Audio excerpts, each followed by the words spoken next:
प्रधानमंत्री नरेंद्र मोदी ने sir Chandrayaan 3 mission के सक्सेस होने के बाद अब एक नया टास्क दे दिया है इसरो के सभी साइंटिस्टों को कि आदित्य L1 प्रोजेक्ट पर काम करने के लिए कह दिया है। और इसरो चीफ ने भी इस चीज की जानकारी दे दी है कि सितंबर फर्स्ट वीक या सेकेंड वीक में लॉन्च हो सकता है ये मिशन।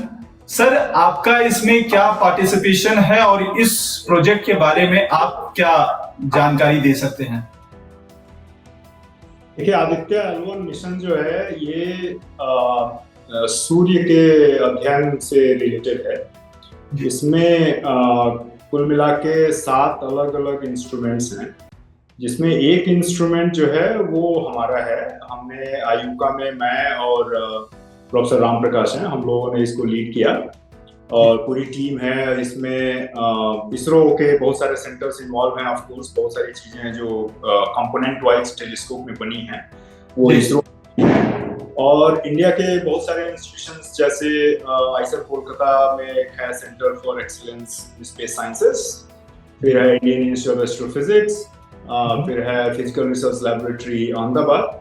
सो यहाँ से कंट्रीब्यूशन है, बट मोस्टली जो लीडिंग है वो आयुका से प्रोवाइडेड है। मैं और प्रोफेसर राम प्रकाश, हमारे जो कलीग हैं आयुका में, हमने लीड किया है। तो ये इंस्ट्रूमेंट जो पराबैंगनी किरणें निकलती हैं सूर्य से, उसको अध्ययन करेगा। उसकी जो जैसे सन की फोटो लेते हैं ना, तो ग्राउंड से लेंगे तो विजिबल लाइट में मिल जाएगी आपको, जो लाइट हमको दिखाई देती है। लेकिन पराबैंगनी किरणें और एक्सरे जो होती हैं, 6 किरणें, वो धरती के वायुमंडल में एब्जॉर्ब हो जाती है। तो सूर्य की जो फोटोग्राफ अगर लेनी है आपको पराबैंगनी किरणों में या 6 किरणों में, तो आपको स्पेस के बाहर जाना पड़ता है, वायुमंडल के बाहर जाना पड़ता है। तो वो हमारा जो इंस्ट्रूमेंट है, सोलर अल्ट्रावायलेट इमेजिंग टेलीस्कोप बोलते हैं उसको, वो सूर्य की जो फोटोग्राफ्स हैं उसको प्रोवाइड करेगा। बाकी जो हमारा आदित्य L1 सैटेलाइट है, वो इस तरीके से डिजाइन किया गया है कि हम सिर्फ एक पर्टिकुलर तरंगदैर्ध्य में ना देख करके हम पूरा जो इलेक्ट्रोमैग्नेटिक स्पेक्ट्रम होता है ना, उसमें जैसे 6 किरणें होती हैं, पराबैंगनी किरणें होती हैं, विजिबल लाइट होता है, फिर इंफ्रारेड होता है। तो इसमें हम, क्योंकि सन जो है अलग अलग, या कोई भी एस्ट्रोफिजिकल ऑब्जेक्ट देखते हैं तो उनकी जो प्रॉपर्टीज होती हैं वो कौन से तरंगदैर्ध्य में या वेवलेंथ में आप देखते हैं उस पे अलग अलग हो सकती हैं, तो उनका कोरिलेशन बहुत इंपॉर्टेंट है। इसलिए आदित्य L1 इस तरीके से बनाया गया है कि हमको एक कॉम्प्रिहेंसिव व्यू सूरज का मिले, और साथ साथ में सूरज से बहुत सारे कण निकलते रहते हैं, जिसको हम सौर हवाएं बोलते हैं, सोलर विंड। उसमें मैग्नेटिक फील्ड निकलती है और बहुत सारे कण निकलते रहते हैं जो पूरे इंटरप्लैनेटरी स्पेस में जाते हैं। और चूंकि हम इंटरप्लैनेटरी स्पेस में रहते हैं अर्थ में, तो वो हमारे तरफ भी आती है जी। तो हम किरणों के साथ साथ हम उन जो कण निकलते हैं वहां से सौर हवाओं के साथ साथ हम उनका भी अध्ययन करने वाले हैं। तो ये पूरा कॉम्प्रिहेंसिव अंडरस्टैंडिंग जो नॉलेज है वो हमको आदित्य L1 से मिलने वाला है। सर, लेकिन ये जो मिशन है ये कितना चैलेंजिंग साबित हो सकता है? क्योंकि जब बात सूर्य की होती है तो सूर्य के टेम्परेचर को लेकर भी कई सारे लोगों के दिमाग में होता है कि उसका टेम्परेचर बहुत एक्सेस होता है। L1 को लेकर भी जो बातें सामने आ रही हैं, आदित्य L1 नाम ही क्यों रखा जा रहा है, तो इसके बारे में भी जरा हमें बताइए। और जो ये स्टडीज है, क्या वो केवल वेवलेंथ के जो रेज है वो उनके स्टडीज के लिए ही सिर्फ होगा, जैसा आपने बताया अल्ट्रावायलेट रेज के लिए और पार्टिकल्स की स्टडी के लिए, कि जो टेम्परेचर भी होता है सर? क्योंकि कई सारी सतह पे ऐसा कहा जाता है कि सूर्य की जो सतह है करीबन 7 जो है उसमें डिफरेंशिएट रहती हैं अलग अलग टेम्परेचर को लेकर, उसकी भी कोई स्टडी होगी? इसके बारे में कोई जानकारी? देखिए, जो हमारी जो किरणें अध्ययन करने का जो रीजन है वो यही है कि हम उस प्रॉब्लम को एड्रेस कर पाए। देखिए, साथ क्या है कि सूरज के कोर में हमको पता है कि हाइड्रोजन बॉन्डिंग हो रही है, हाँ, तो इस हाइड्रोजन बॉम्ब है, मतलब सन के सेंटर में, वहां पे आपको दो हाइड्रोजन फ्यूज करता है तो हीलियम बनता है और एनर्जी निकलती है, वो बहुत ज्यादा होती है। लेकिन वो सूरज के सतह तक आते आते वो कम हो जाती है ना। और जैसे 15 मिलियन केल्विन टेम्परेचर होता है सन के सेंटर पे, लेकिन जब हम सतह पे देखते हैं तो वो 6000 डिग्री हो जाता है। सर ये जो डिटेल्स या डाटा जो हमें मिलेंगे सन के 24/7 स्टडीज के 5 सालों में, तो उस दौरान ग्रहण भी कई बार ऐसे होते हैं कि कुछ महीनों पे या सालों पे ग्रहण भी होते हैं, तो क्या ग्रहण की भी स्टडी उस दौरान की जाएगी, या ऐसी पोजीशन में एल्बम पे आदित्य रहेगा कि ग्रहण की जो प्रक्रिया होती है, जो घटनाक्रम होती है, उससे कोई इफेक्ट नहीं होगा? और ये जो डेटा कलेक्ट होगा आने वाले भविष्य के लिए, भारत के लिए न सिर्फ स्पेस साइंस के लिए नहीं, दुनिया के लिए भी किस तरीके से उपयोगी साबित हो सकता है सर? हाँ, ये तो बहुत लंबा सवाल हो गया। देखिए, ग्रहण कब होता है? जैसे चंद्रमा जब धरती और सूरज के बीच में आ जाता है तो ग्रहण होता है, तो हम उसके आउटर एटमॉस्फेयर को देखते हैं। लेकिन आदित्य जो है, आदित्य L1, वो बहुत दूर है ना, तो उसके लिए ग्रहण नहीं होगा। और उसका जो मेन पर्पज है L1 पे जाने का, कि हमको ग्रहण चाहिए ही नहीं ऐसा, क्योंकि हमको मतलब ग्रहण चाहिए और हम ग्रहण करवा रहे हैं आर्टिफिशियली, बट ऐसा ग्रहण नहीं होगा कि हम धरती के पीछे चले गए और फिर हम सूर्य को देख ही नहीं पाएंगे कुछ दिन के लिए या कुछ घंटों के लिए, तो हमको वो नहीं करना। इसलिए हम L1 पे जा रहे हैं, क्योंकि हमको 24 घंटे उसकी मॉनिटरिंग करनी है। लेकिन चूंकि हमको ये साइंस पता है कि ग्रहण कैसे होता है, ग्रहण कैसे होता है कि यहाँ पे सन है, सूर्य है, यहाँ पे चंद्रमा आता है, यहाँ पे धरती है, तो जो एंगुलर साइज होती है धरती से देखने की, आप आंख से देखते हैं ना, उसकी एंगुलर साइज होती है, तो वो उतने ही साइज का एग्जैक्टली मून बीच में आ जाता है, ताकि उसके जो लाइट है सन की, वो उसको ब्लॉक कर लेती है। तो जब इसको ब्लॉक कर लेंगे तो हम बाहर की चीजों को देखना शुरू करते हैं। अच्छा, मान लीजिए 500 वाट का बल्ब जल रहा है और एक 5 वाट का बल्ब जल रहा है, तो आपको 500 ही दिखेगा, 5 वाट दिखेगा नहीं। वैसे ही जो डिस्क है, सूरज का जो डिस्क है, वो इतना ब्राइट होता है बाहर से, उसके वातावरण से, वायुमंडल से, कि सिर्फ डिस्क ही दिखता है। तो हम एक इंस्ट्रूमेंट जो कोरोनोग्राफ है, वो इंडियन इंस्टीट्यूट ऑफ एस्ट्रोफिजिक्स के द्वारा निर्मित है, उसको हम बोलते हैं विजिबल इमिशन लाइन कोरोनोग्राफ। तो वो क्या करेगा कि उसका जो मेन उद्देश्य है कि उसके बाहरी वातावरण को ही स्टडी करना है ना, तो वो क्या करेगा कि वहां का जो L1 पॉइंट से जो एंगुलर साइज है, उसी तरीके का एक हमको अकल्टेशन बनाएगा, ताकि वो सन की डिस्क को वो ब्लॉक कर दे, और फिर वहां से हम आउटर एटमॉस्फेयर को वहां पे देखेंगे। ठीक है, तो एक तो ग्रहण की बात हो गई। दूसरा आपने पूछा कि इसका डेटा किस तरीके से हमारे साइंटिफिकली उपयोगी होगा। तो देखिए, साइंटिफिकली उपयोग तो बहुत ज्यादा है उसमें। जैसे मैंने पहले भी बताया कि चूंकि सूरज जो है हमको सारी एनर्जी देता है, तो उसके लाभ भी हैं और उसकी हानियां भी हैं। जैसे घर का मालिक अगर है, तो घर का मालिक कुछ भी करेगा, तो सूरज तो हमारे सोलर सिस्टम का मालिक है, तो वो जिस तरीके से बिहेव करेगा, हमको उसमें रहना है। लेकिन हमको किस तरीके से उससे प्रोटेक्ट करना है, क्या उसकी अच्छी चीजें लानी है, क्या उसकी बुरी चीजें से प्रोटेक्ट करना है, ये हमको स्टडी करना है। तो अच्छी चीजें क्या है, जैसे विजिबल लाइट हमको आती है, धूप होती है, तो हमको वो चाहिए। लेकिन जैसे एक्सरेज और जो अल्ट्रावायलेट रेज हैं, जैसे 6 किरणें और पराबैंगनी किरणें, वो हमको नहीं चाहिए। और संजोग से हमारा जो हमारी धरती का जो वातावरण है या वायुमंडल है, वो उसको रोक लेता है ऊपर, तो वो हमारे तक पहुंचती नहीं है। लेकिन चूंकि हम टेक्नोलॉजिकली इतने डिपेंडेंट हो गए हैं, satellite communication, aeroplanes, television and everything, सब कुछ सैटेलाइट से ही है, तो हम सैटेलाइट तो स्पेस में ही डाल रहे हैं, और जो स्पेस है वो रेगुलेटेड है कि सन क्या कर रहा है ना। तो अगर हमको ये पता है कि सन क्या कर रहा है, तो उस हिसाब से हम अपने आप को प्लान कर सकते हैं। जैसे हम लोगों को तो याद नहीं होगा, बट स्काई लैब एक मिशन था। स्काई लैब के टाइम पे वो 70s में था, अर्ली 70s में। स्काई लैब का ड्यूरेशन था 5 साल काम करने का, लेकिन वो 2 साल काम किया, उसके बाद वो नीचे आ गए। मेन रीजन ये था क्योंकि हम उस समय तक कुछ भी नहीं जानते थे कि जो ये किरणें निकल रही हैं वो किस तरीके से इम्पैक्ट करती हैं धरती के वायुमंडल को, है ना। तो हम प्लान नहीं कर पाए उसको अच्छे से। उसके बाद धीरे धीरे अपनी जानकारी बढ़ी, तो बहुत सारी चीजें प्लान आउट हो गई हैं। तो अभी आप देखते होंगे कि नेविगेशन सैटेलाइट्स वगैरह बहुत धड़ल्ले से जाते हैं, है ना, क्योंकि उसमें हमको पता है कि बूस्टर लगाते हैं, अगर ऑर्बिट चेंज हुई तो हम बूस्टर से ऑर्बिट को मेंटेन करते हैं एंड ऑल दैट, लेकिन नॉट फुल्ली अंडरस्टूड।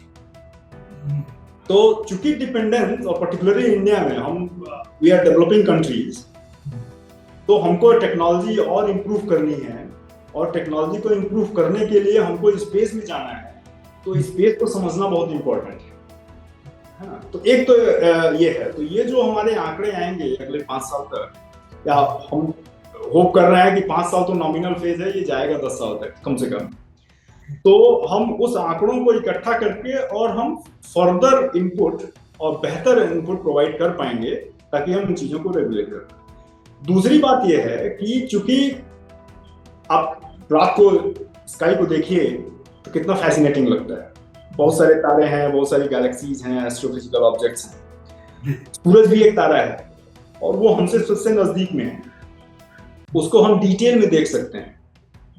हम एक इतना L1 पॉइंट तक जा सकते हैं, उससे क्लोजर भी जा सकते हैं।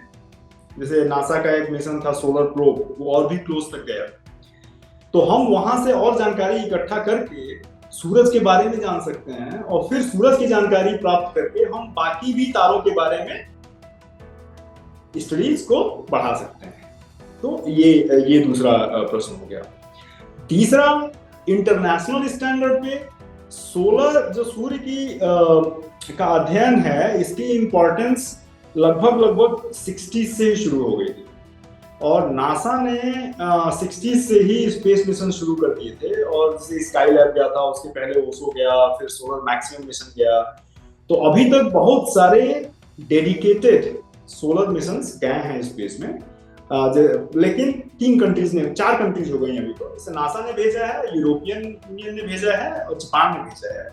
अभी रिसेंटली चाइना का एक इंस्ट्रूमेंट गया है सोलर स्टडीज के, लास्ट ईयर आई थिंक। तो सबका उद्देश्य यही है कि किस तरीके से सन के जो किरणें हैं, विकिरण है वहां से, उसको समझें, उसकी फिजिक्स को समझें, और ये समझें कि किस तरीके से वो जो स्पेस वेदर और जियो क्लाइमेट स्पेस है, उसके जियो क्लाइमेट रिलेशनशिप है, सन अर्थ रिलेशनशिप, किस तरीके से रेगुलेट करता है, तो हम उसको समझ सकें ताकि हम फर्दर इनपुट प्रोवाइड कर पाए।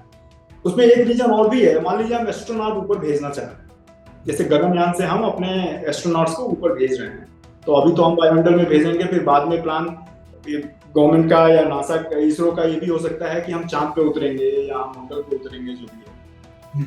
तो हमको चांद हमारे एटमॉस्फेयर से बाहर आता है, वहां पे मैग्नेटिक फील्ड नहीं है, वायुमंडल नहीं है जो उन किरणों से या उन पार्टिकल से उनको बचा सके।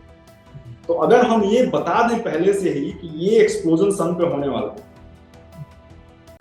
तो हम लॉन्चिंग को कुछ दिन के लिए रोक सकते हैं, या प्लान कर सकते हैं कि हमको कब लॉन्च करने, हम कब अपने एस्ट्रोनॉट्स को ऊपर भेजने वाले हैं। तो ये सब चीजें बेहतर तरीके से प्लान की जा सकती है। सर, सबसे पहले सवाल ये आता है कि जैसे बार बार कहा जाता है कि हिलियोस जो है, जो मिशन था अमेरिका का, अभी भी L1 पे है, सस्टेन कर रहा है, काफी लगभग 15 सालों से वहां पर काम कर रहा है। तो हिंदुस्तान अब दूसरा ये ऐसा देश होने वाला है जो L1 पर जाने वाला है। तो बाकी जो देश हैं वो इसके लिए कभी कोशिश क्यों नहीं की? क्या इतना चैलेंजिंग ये हमेशा से रहा है सर कि किसी ने कभी कोशिश नहीं की, और इंडिया जो है पहली बार ही कोशिश कर रहा है? और इसके सक्सेस के बारे में आप कितने एश्योर्ड हैं? क्योंकि चंद्रयान का भी जो हमें करना पड़ा सेफ लैंडिंग के लिए, सॉफ्ट लैंडिंग के लिए, हमें तीसरी बार चंद्रयान मिशन करना पड़ा, तीसरी बार में जाके हम सक्सेसफुल हुए। तो सक्सेस रेट को किस तरीके से देखते हैं सर? देखिए, L1 पॉइंट पे अभी 4 स्पेसक्राफ्ट है, और एक है उसमें सोलर एंड हीलियोस्फेरिक ऑब्जर्वेटरी, सोहो बोलते हैं इसको। वो नासा ईसा प्रोजेक्ट था, है ना, वो 1995 में लॉन्च हुआ था। उसमें सारे इंस्ट्रूमेंट काम कर रहे थे, लेकिन वो बहुत पुराने हो गए थे, और उसके बाद सक्सेसिव मिशंस में बेटर इंस्ट्रूमेंट्स और आए, तो बाकी इंस्ट्रूमेंट्स को ऑफ कर दिया गया। लेकिन एक इंस्ट्रूमेंट अभी भी काम कर रहा है उस पे, जो मैंने बोला ना कि ये इक्लिप्सिंग करता है उसको क्या बोल रहे थे हिंदी में, इक्लिप्सिंग करके और आउटर एटमॉस्फेयर को पढ़ता है। तो चूंकि सिर्फ वही इंस्ट्रूमेंट है जो वो काम करता है, इसलिए उसको उन्होंने अभी स्विच ऑन करके रखा है। बाकी उसके बाद ऐसा इंस्ट्रूमेंट भेजा नहीं, क्योंकि बाकी और इंस्ट्रूमेंट्स आपको प्रायोरिटाइज करना पड़ता है ना कि कौन सा साइंस उनको प्रायोरिटाइज करना है, और वो चूंकि काम कर रहा था इसलिए उसको नहीं भेजा। तो वो तो अभी भी काम कर रहा है। बाकी देश गए क्यों नहीं, देखिए क्या है कि आपका साइंटिफिक मोटिवेशन होता है कुछ तो, और कुछ टेक्निकल चैलेंजेस होते हैं। तो आप जितना दूर जाते हैं और बिकम्स एक्सपेंसिव, और फिर जितना ही दूर जाएंगे वहां से डेटा ट्रांसमिशन आपको डिफिकल्ट होगा कि कितना डेटा ले पाएंगे, कितना भेजेंगे। और दूसरा होता है एक चैलेंज लेना। तो मुझे लगता है कि इसरो हमेशा चैलेंज लेने की कोशिश करता है, और मतलब टेक्नोलॉजी भी डेवलप करना चाहता है ताकि हम ऐसा कुछ कर सकते हैं। मतलब बड़ा फ्यूचरिस्टिक विजन होता है ना इसरो का।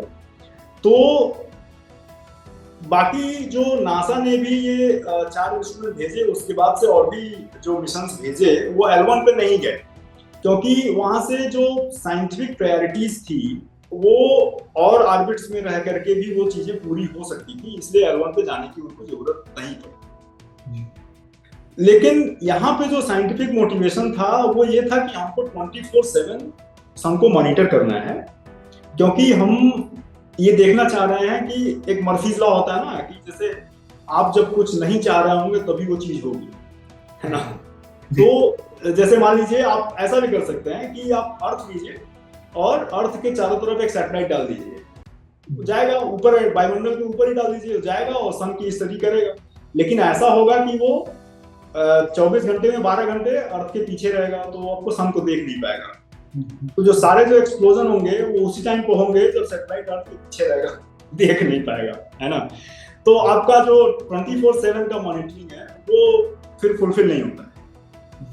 तो L1 पॉइंट पे जाने का यही मकसद है कि हमको 24/7 उसको देखना है और किस तरीके से हम चीजों को बेहतर कर सकते हैं, क्योंकि फिर डेटा एक्विजिशन होगा। तो हमको बहुत सारी चीजें उसमें इसरो को डेवलप करनी पड़ेगी, टेक्नोलॉजी डेवलप करनी पड़ेगी। L1 पे जाना है, फिर उसके हिसाब से डेटा किस तरीके से लेना है, इंस्ट्रूमेंट बना के भेजना एक चीज है, दूसरा डेटा को लेना दूसरी चीज है। तो उसके हिसाब से उन लोगों ने अपना और भी नेटवर्क बढ़ाया। तो टेक्नोलॉजिकली भी उन्होंने उस पर इम्प्रूव करने की कोशिश की, because they wanted to have challenge, मतलब चैलेंज ले करके उसको इम्प्रूव करके अपग्रेड करके जाने का। जहां तक सक्सेस का है, मुझे तो लगता है कि सक्सेस होना चाहिए। इसरो ने बहुत टाइम दिया है और टेक्नोलॉजिकली बहुत सारी चीजें कई बार रिव्यू की हैं और जितना कर सकते थे किया है। लेकिन स्पेस, सबको पता है, space is a tough thing. Space में जाना और वहां पे चीजें डिप्लॉय करना और वहां पे फिर चीजों को, टेलीस्कोप को ओपन करना, वहां से डेटा लेना, ये सारी कॉम्प्लिकेटेड प्रोसीजर्स होती हैं। लेकिन इसरो की मास्टरी है उसमें, तो हमको लगता है कि ये सक्सेसफुल होगा।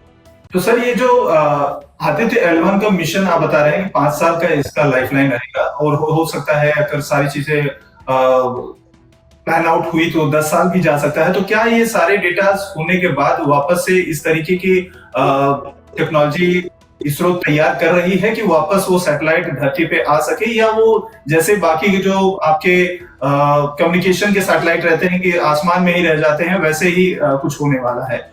और दूसरा सवाल सर मेरा ये भी है कि जो मौसम का काफी ज्यादा इधर हमारे देश में बहुत ज्यादा बदलाव हो रहे हैं, बहुत सारे चेंजेस हो रहे हैं, सडन कैलामिटीज बहुत ज्यादा हो रहे हैं, जैसे हिमाचल और उत्तराखंड स्टेट्स में हो रहे हैं। तो क्या सन की स्टडी करने से जो आदित्य L1 का हमारा मिशन है उसमें भी जो है कंट्रोल करने के लेकर उसकी स्टडीज करने में बहुत ज्यादा मदद मिलेगी इससे? मुझे पहला क्वेश्चन जो आपका था कि उसको वापस लाने का, ऐसा हमको तो नहीं लगता है कि अभी ऐसा कोई इस मिशन के बारे में कोई प्लान है कि उसको सैटेलाइट को वापस लाना है। तो इसको 10 साल या ज्यादा लंबा समय तक ऑब्जर्व करने का एक रीजन ये भी है कि सूरज की एक साइकिल होती है ना। तो सूर्य की जैसे सूर्य मिनिमम में रहता है, मैग्नेटिक फील्ड बहुत कम रहती है, एक्सप्लोजन बहुत कम होते हैं। फिर वो जैसे जैसे बढ़ता है, मैक्सिमम साइड में जाता है, तो एक्सप्लोजन बढ़ते जाते हैं। एक टाइम आता है जब पीक पे जाता है और पीक से फिर नीचे आता है। तो ये जो साइकिल होती है वो रफली 10 से 11 साल की। एक आखिरी सवाल सर, आपका जो प्रोजेक्ट है सर, अल्ट्रावायलेट टेलीस्कोपिक जो आप इंस्ट्रूमेंट बना रहे हैं, वो कौन सी स्टेज पर है, वो कब तक कंप्लीट हो जाएगा सर? हम कब तक एक्सपेक्ट कर सकते हैं कि आदित्य L1 लॉन्च होगा? जिस तरीके से आपकी तैयारी चल रही है काफी लंबे समय से, जैसा आपने बताया इस प्रोजेक्ट पे आप लोग काम कर रहे हैं, इसरो भी काम कर रहा है। सारे इंस्ट्रूमेंट्स डेवलप हो चुके हैं, इसरो को डिलीवर हो चुके हैं, सैटेलाइट पे इंटीग्रेट हो चुके हैं, सैटेलाइट रॉकेट पे इंटीग्रेट हो रहा है ना। तो हमको लॉन्च होने के कई महीने पहले हमको अपना इंस्ट्रूमेंट बना करके इसरो को डेवलप करना डिलीवर करना होता है, ताकि वो फिर सैटेलाइट पे उसको माउंट करके फिर से उसकी टेस्टिंग करें। वो बहुत फेजेज ऑफ टेस्टिंग होती है उसको लॉन्च करने के पहले। तो जैसे हमारा पहला प्रपोजल जो हमने और हमारे प्रोफेसर राम प्रकाश और बाकी और कलीग्स जो हैं देश के, हमने मिलके डाला था 2013 में। फिर वो 2015 में अप्रूव हुआ, क्योंकि बहुत सारी रिव्यूज होती हैं बीच बीच में, एक्सटेंसिव रिव्यू के थ्रू होकर के जाना पड़ता है, तब जाकर के प्रोजेक्ट अप्रूव होता है। और फिर उसके बाद से फिर फंडिंग शुरू होती है, तो उसको आप बनाना शुरू करते हैं। तो पहले आप कंप्यूटर में एक डिजाइन बनाएंगे, उसको डिमॉन्स्ट्रेट करेंगे, फिर आप एक लैब मॉडल बनाएंगे, लैब में डिमॉन्स्ट्रेट करेंगे, फिर एक मॉडल बनाएंगे जो इतनी सारी क्वालिफिकेशन से होकर के गुजरेगा जैसा कि आप रॉकेट के लॉन्च के समय पे एक्सपीरियंस करेंगे, ताकि वो सारी चीजें खराब ना हो। वो करने के बाद फिर आप उसको पैक करते हैं, पैक करके इंस्ट्रूमेंट को इलेक्ट्रॉनिक्स वायर जो कनेक्ट करके उसके साथ इसरो को डिलीवर करते हैं।